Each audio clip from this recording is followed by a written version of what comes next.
AITA for not agreeing to house my pregnant teenage sister and her delinquent boyfriend after our parents disowned her. My family and I grew up very poor. From when I was old enough to legally work, I, female, 19, have had to take on multiple jobs while balancing school to help with my family and my younger sister. Growing up, I never had a lot, and whatever money I earned I would spend on my sister, 16, female, and family. When I was 18 and had just been accepted into college, my dad's business that he'd worked on for the past couple of years finally took off. This also meant that my sister could now have a normal high school experience without worrying about money. While I was in college, I wasn't in contact with my sister that much since I was so busy with schoolwork. However, from our calls and her social media, I could tell she had changed completely and was involved with some bad people. She would post videos on her Snapchat of her getting drunk, smoking weed, juuling, driving while most likely drunk, high, etc. I tried reaching out to her, but she would mostly deny the claims and told me to mind my own business. At some point, she justified her actions using the argument, "This is what the cool kids do now. Not everyone was a nerd like you in high school." One of my high school friends who also has a brother in the same grade reached out to me and said that she heard that my sister was seeing a sketchy guy from another school. Apparently he sells drugs and was expelled from my sister's high school. I asked my sister about this and she denied it. Last week I got a phone call from my mom who was sobbing. She tells me that my sister is pregnant. I was so shocked that I could not speak. Then I was angry. When I was her age and even younger, I gave her everything, and so did my parents, so she could have all the opportunities her peers had. Since my dad's business became lucrative, they've given her every opportunity to succeed. Any extracurricular, sport she wants, academic tutoring, school activities, etc. I never got any of those things. It angered me so much that she took all of this for granted and fricked up her life. The father, her delinquent boyfriend who got expelled and sells drugs. She blows up my phone but I don't respond. She then sends me a series of long text messages asking if she can crash at my place. She also asked me if I could make an appointment to see a doctor. Lastly, she asked if it would be okay if her boyfriend comes and stays over sometimes. I shut her down. I told her that you dug this hole for yourself. If you allow yourself to become pregnant, then you should be able to deal with the consequences. Also, I'm currently sharing a small apartment with 2 roommates. She begged some more and I denied her. In the past few days, she's been texting me and calling me non-stop saying that she has nowhere to go and has been living in her boyfriend's car. I haven't responded to a single message of hers, but I feel my resolve wavering a bit. I fully don't support her, but maybe I'm being an idiot. Edit. To clarify, I would still never house her in my apartment. That would be extremely disrespectful towards my roommates and would get me kicked out due to the lease agreement. I was considering giving in and sending her some money. Edit 2. My parents have disowned her, not kicked her out. They are refusing to acknowledge that she is their daughter, but she is still welcome to live in their house. She chose not to since my parents are absolutely fuming and probably will yell at her and criticize her, which she honestly needs. Update. It's been a little bit more than 2 weeks since my first post, and I guess it's safe to say now that the situation has been resolved in probably the best way possible. In my last post, I stated that my sister was still living in the car of her delinquent boyfriend who sells drugs and refusing to come home because my parents had disowned her. At this point, I would like to clarify that my family and I are Chinese, and it is common in Chinese culture to disown your kids when they do something that largely disappoints or embarrasses you. However, this is not a permanent disownment like many of you have brought up. As long as my sister apologizes sincerely and they can see that she is actively trying to fix her mistake and become better, they will take her back as their daughter. Another clarification would be for those people who assumed that my dad kept us poor since he was stubborn and wanted to work on his business and not get a real job. His business was a passion project on the side. My dad was working 50 hours a week at 2 jobs. Alrighty, on to what ultimately happened with my sister. Despite the chain of advice I sent her, she ignored me still. I regularly checked in with her over the next week to see how she was, and she gave me one-word replies until they ultimately stopped. I was growing concerned after she didn't pick up her cell. But then I received a call from my parents. According to my mom, my sister had returned home crying and begging for forgiveness. She had a serious talk with my parents where she apologized for her behavior and promised to make amends. My mom was very tearful as well. They scheduled a doctor's appointment for her immediately, and I believe she went in the next day. I had no idea what made her finally break and return home, so I texted her. First, I told her I was proud of her for taking action and being mature, and asked if anything happened between her and her boyfriend. At first she was pretty stubborn and kept insisting that she was just over living in a car, but after a while she finally admitted that her boyfriend had requested that she start selling for him if she wanted to keep living in his car and eating his food that he was sneaking her. LMAO, what a freaking idiot. Glad my sister finally returned to her senses. She told me she broke it off with him, and I sincerely hope that's the truth. This past Monday, she got the pills to successfully terminate her pregnancy. According to my mom, she was begging that they do it ASAP, which was really a breath of relief for all of us because we were worried she might want to keep it. The future seems pretty bright right now for her. My parents decided to pull her out of the public school and send her to a progressive private school that some of my close friends also went to. It's a fantastic school, and I think it'd be great for her. She's officially starting next Monday. I'm going to visit her and my family this weekend and see how she's doing. TLDR, sis returned home safely and apologized to parents. Delinquent BF was forcing her to sell drugs for him in repayment for the hospitality that he has provided her in the form of the backseat of his car in McDonald's. Sis terminated the pregnancy and will be attending a new school next week. Edit. Forgot to add that the new school also has a wonderful counseling department.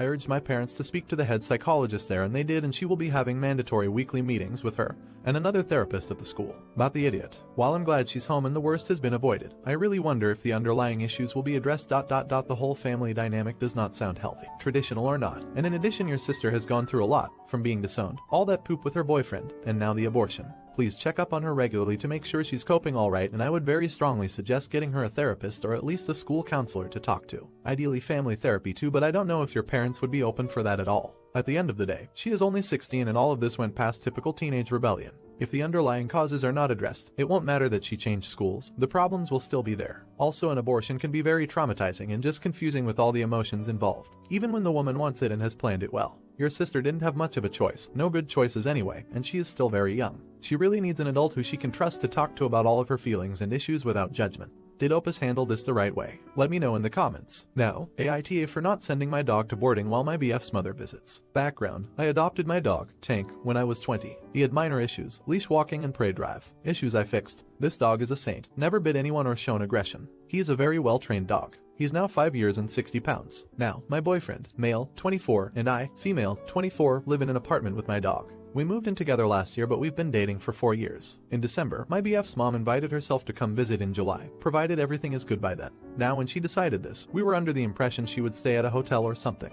We live in a very small 2-bedroom apartment, but we use the second room as a shared office space. But whatever, we'll deal. We can throw in a bed and move the room around. But 3 weeks ago, she was talking to my BF saying she would be staying for 2 weeks because she wanted to sightsee. We live in a city, and because she really wanted to be with us. I could tell he was happy about this because he misses her and he doesn't get to see her a lot because we live far away from her. I wasn't going to argue with it, I know it makes him happy. But then she called again last week, and she told my BF she wouldn't feel comfortable if Tank was in the apartment with her because he's big and you can't trust dogs like that. She said she didn't feel comfortable with his size or breed. She said that he could be unpredictable because I got him at a yearish age and don't know about his past. She asked my BF if he would have my dog boarded the whole time while she was here. He brought it up 3 days ago and I immediately said no. He asked me if I would think about it and I said no again. Now he's angry with me. I'm fine with her staying with us. Fine with her staying for 2 weeks. Fine with having to move our office around and buy a bed to accommodate her. I'm fine with her staying here by herself while we're at work. I'm fine with all of that. But I drew the line at leaving the Tank at a boarding facility for 2 weeks straight. I've never done something like that with him. I don't want to risk anything.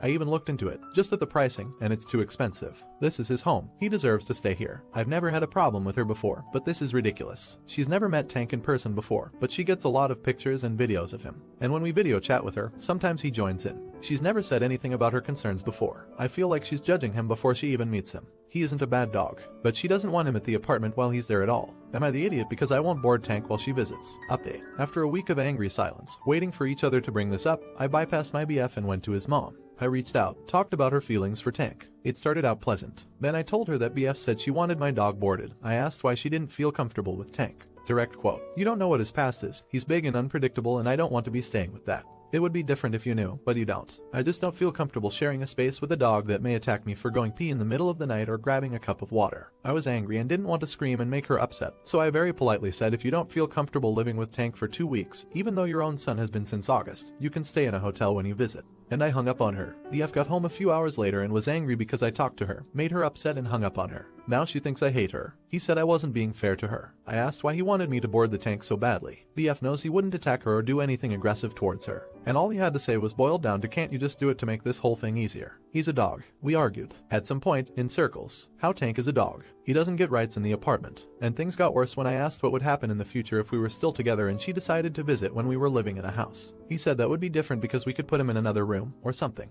So, my dog has to be penalized for living in our home with us when your mom visits. I said it in my last post and I'll say it again.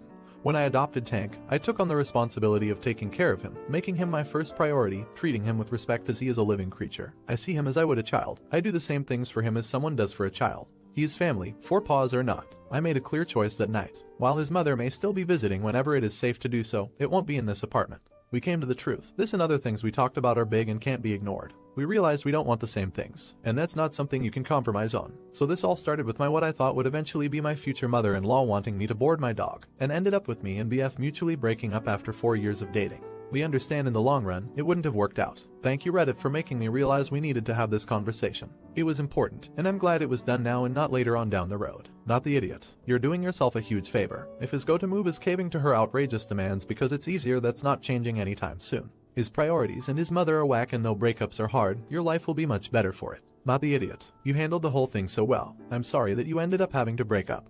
But I'm so glad that you stuck up for yourself and didn't mistreat your dog just to please someone. You sound like a wonderful person and a great dog parent. Does she love her dog too much? Let me know in the comments. Now, AITA for not wanting to share a room with stepbrother anymore after he came out. My dad got married over a year ago. His wife moved in with her son who's the same age as me, 16. It's a 2-bedroom house, so Steven moved into my room too. It didn't bother me before because I was mostly with my mom and my dad only on weekends. My mom got called out of state for work and she's not gonna be back for months, so I'm now with him full time. I've met Steven a few times, but now being here all the time I notice weird stuff. There's a bathroom in my room and he literally gets out naked every single time, even when I was already in the room before he went in. I always tell him what the fuck and he says sorry but always does it. Now I just leave the room when he showers. When I play video games, he'll come sit right next to me and we're pressed right against each other. There's more space on the couch, so it bothers me that he does that. Other times he'll be talking to me and put his hand right on my lap and not move it. I don't know if it's weird for me because I don't like being touched, but he's always super touchy with me no matter how many times I tell him I hate it. What's made it really uncomfortable is when I change or something in the room. He straight up watches me and it creeps me out, so now I go do that in the bathroom too. It's always weird when he's around and I just don't like it.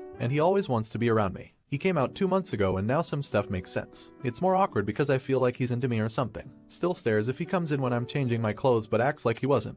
Gets naked around me when he's changing. So I told my dad I don't want to share my room with him anymore and told him why. My dad doesn't think it's wrong the way he is, but let me turn the basement downstairs into my own room when I asked him. It was a TV room we never used and it had lots of space for my bed and all my other stuff. Steven's mad now that I don't want to share a room with him. He says I'm being homophobic cause what a coincidence, I'm only doing it now after he came out. His mom is mad too and thinks I'm overreacting because boys change in locker rooms together all the time, so that shouldn't make me uncomfortable. She says too that I'm being weird only because he's gay. But I was always uncomfortable in locker rooms too. And plus he straight up walks around naked in front of me, which I don't like. It's tense at home with them both saying I'm being homophobic, and Steven says I'm hurting his feelings by not wanting to share that space anymore. I didn't like any of the stuff he was doing even before he came out.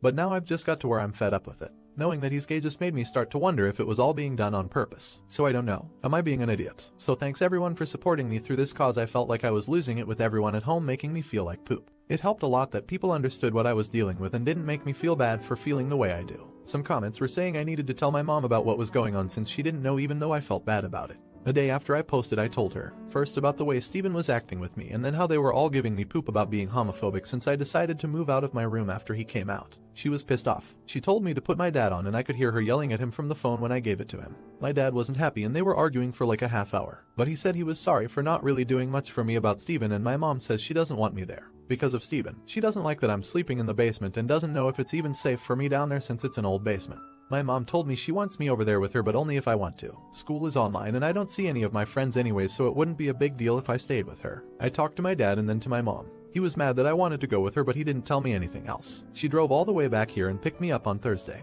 Been here at the hotel she is staying at since Friday. It's more chill, to be honest. I'm here alone most of the time since my mom has to work all day, so I like the privacy. I've talked to my dad and he says they're gonna talk to Steven. I don't know how that's gonna go when my stepmom was still all defensive about him when I left. We'll see, I guess. I don't know how long we'll be here. I think another 2-3 months, but at least I'm not there at my dad's for now with all that misery. That's all I wanted to say, since everyone was really helpful about what I should do and how I don't need to be dealing with that poop. Not the idiot. I am so happy your mom was totally on your side. She needs a huge hug for being super mom for her son. I'm glad you told your mom and were able to leave, because your first post made my stomach turn.